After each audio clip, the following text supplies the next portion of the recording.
Depuis l'Antiquité, l'homme a imaginé toutes sortes de créatures artificielles qui ont une apparence humaine, qui se comportent comme des humains, mais qui sont faites d'autre chose que de chair et de sang. Les robots ont toujours été une source de fascination pour les humains. Ils nous intriguent, souvent nous amusent, parfois ils nous font peur, mais surtout ils nous interpellent sur notre propre existence. Ils nous font réfléchir sur ce que c'est que l'intelligence, la conscience, les émotions, bref, sur tout ce qui fait que nous soyons humains. Dans ma thèse, je me suis intéressé à l'apprentissage social, c'est-à-dire comment un robot peut-il apprendre d'un humain en interagissant avec lui, de la même manière que les humains sont capables d'apprendre les uns des autres. Pour faire cela, il existe plusieurs façons de faire. Par exemple, les humains sont capables d'apprendre par imitation. Si je vous montre une séquence d'action, par exemple un pas de danse, vous serez capable de le reproduire, plus ou moins bien. Nous sommes aussi capables de comprendre des instructions et de les suivre. Par exemple, si je vous dis « levez la main droite », vous allez tout de suite associer ce que je vous dis à l'action que je vous demande d'exécuter. Nous sommes aussi capables de prendre en compte des feedbacks sur nos propres actions. Par exemple, si vous levez la main gauche et que je vous dis « non, vous vous êtes trompé », vous allez comprendre tout de suite que ce n'était pas ce qu'il fallait faire. Le principal défi en robotique, c'est de prendre en compte toute cette variété d'informations et de les combiner ensemble de manière appropriée afin que le robot puisse exécuter exactement ce que vous lui demandez. Plus précisément, dans ma thèse, je me suis intéressé à la question de l'interprétation des instructions. Comment un robot peut-il comprendre des instructions dont il ne connaît pas la signification a priori et de les utiliser pour apprendre de nouvelles tâches.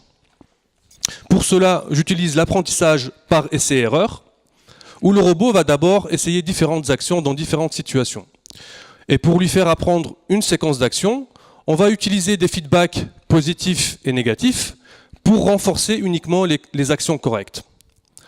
Un peu à la manière dont on dresse un animal avec des récompenses et des punitions, en quelque sorte. Pour que le robot apprenne plus vite, on peut aussi utiliser des instructions, par exemple des gestes, dont le robot ne connaît pas la signification a priori. Et pour qu'il interprète ces instructions, le robot va pouvoir aussi utiliser les feedbacks que vous lui donnez, afin d'associer les instructions, chaque instruction, à l'action qui lui correspond. Et donc, par exemple, si dans une certaine situation, vous lui apprenez qu'il faut tourner à droite, et que par ailleurs vous lui faites ce geste, il va pouvoir associer ce geste à l'action de tourner à droite.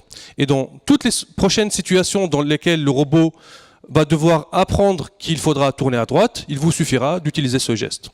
Donc on va pouvoir passer d'un apprentissage par essai-erreur à un apprentissage par instruction qui est beaucoup plus efficace. Donc pour résumer, le but de mon travail, c'était de rendre l'utilisation des robots plus intuitive et plus personnalisable pour tout le monde. Donc si un jour vous avez un robot à la maison, vous serez capable de lui apprendre de nouvelles choses, par exemple à plier le linge ou à débarrasser la table, même si vous n'avez pas particulièrement de connaissances en robotique. Merci de votre attention.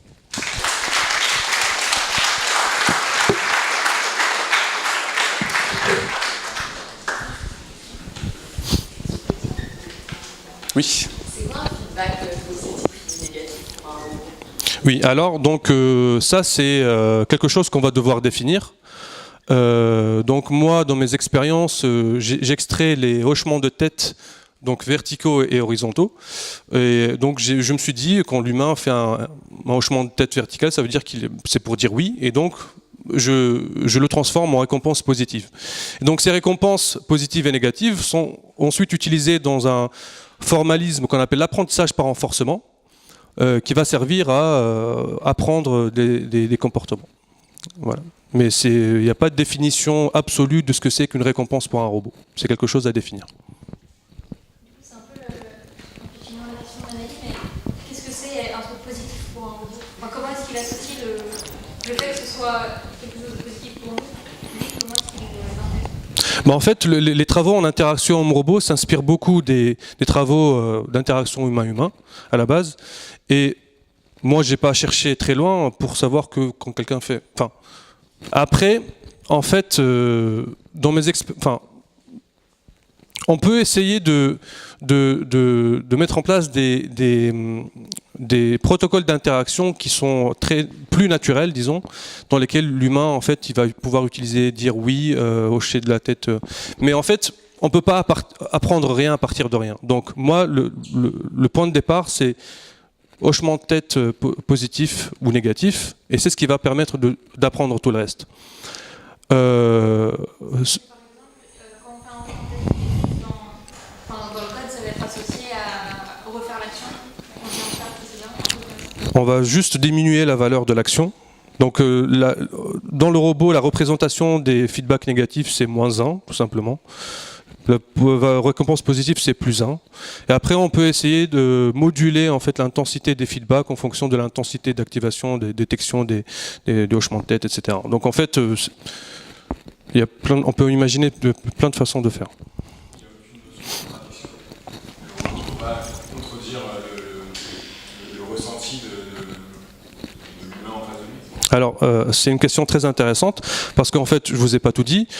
En plus des feedbacks que le robot peut recevoir de l'utilisateur, on peut définir d'autres sources d'informations qu'on appelle une fonction de récompense, qui définit une tâche. Par exemple, si le robot doit apprendre à atteindre cette porte, vous associerez une récompense positive au fait de traverser la porte, par exemple.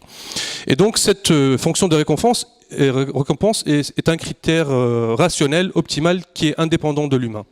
Et dans ce cas-là, il peut y avoir une contradiction entre les différentes sources d'informations. Et dans mon travail de thèse, je me suis intéressé aussi comment gérer ce conflit entre les fonctions de récompense et les feedbacks que le robot reçoit de l'humain.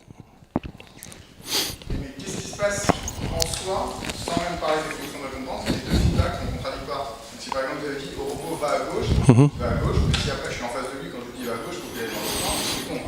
Alors on n'est pas très formel, du coup il se trompe. Comment il fait la balance entre la même chose qui a été dite, une fois qu'il a évalué un 1 et une fois un -1? Après, en fait, l'apprentissage par renforcement, c'est un apprentissage interactif, dynamique. Donc, à chaque fois que le robot va recevoir une récompense positive, il va augmenter la valeur de l'action. Et s'il reçoit plus de récompenses positives que de récompenses négatives, c'est les récompenses positives qui vont prendre le dessus. Et donc, s'il a autant de récompenses positives et récompenses négatives, il va simplement choisir aléatoirement. En fait, c'est on va utiliser la distribution, en fait, le nombre de chaque type de feedback pour dériver une fonction de probabilité qui va déterminer le comportement du robot, en fait, en fonction de ce qu'il a reçu comme feedback. Du coup, si un robot se met en boucle, est-ce qu'on retrouve le syndrome de la schizophrénie? J'ai pas vraiment pensé à ça, mais c'est vrai qu'en fait, il y a des phénomènes similaires, ce qu'on appelle les circuits positifs. Il y a peut-être un lien, je ne sais pas. C'est que, alors, il y a un problème, en fait, les feedbacks, une partie sur laquelle j'ai travaillé, c'est que comment encoder les feedbacks. Est-ce qu'on les considère comme étant des récompenses classiques telles qu'elles sont utilisées dans la théorie de l'apprentissage par renforcement? Et la réponse, c'est non. En fait, j'ai proposé une nouvelle méthode pour utiliser les feedbacks. Si on les utilise comme des récompenses, en fait, le robot va essayer de maximiser les récompenses que vous lui donnez, et donc il va boucler pour que vous lui fassiez un hochement de tête, en fait. S'il va arriver à côté de la porte, il va dire « Ah non, j'ai envie que tu me fasses un hochement de tête », il va revenir. Il peut boucler comme ça. Et donc voilà.